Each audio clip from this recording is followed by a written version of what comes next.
Hello, my name is Caleb Carter, and today we're looking at part number 122-01. This is your 1/2 inch by 20 replacement trailer hub stud. Let's take a look at it.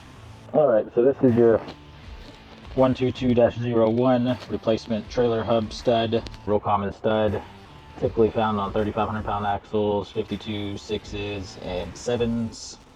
And we'll just measure it out real quick. So, the overall length of this guy is going to be 2.18 inches, 0.77 on the head. The knurl diameter, which is this part right here that actually presses into the stud, that's like the most important part you need to measure, because if it's too big or too small, it's either going to not fit or it's just going to fall right out if it's not big enough.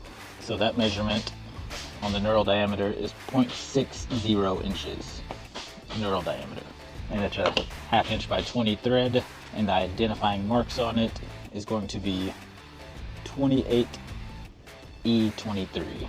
You can get these at trailerpartsunlimited.com or give us a call at 844-898-8687, or just stop by our distribution center here in Huntsville, Texas, and we'd love to help you out. Thanks for watching.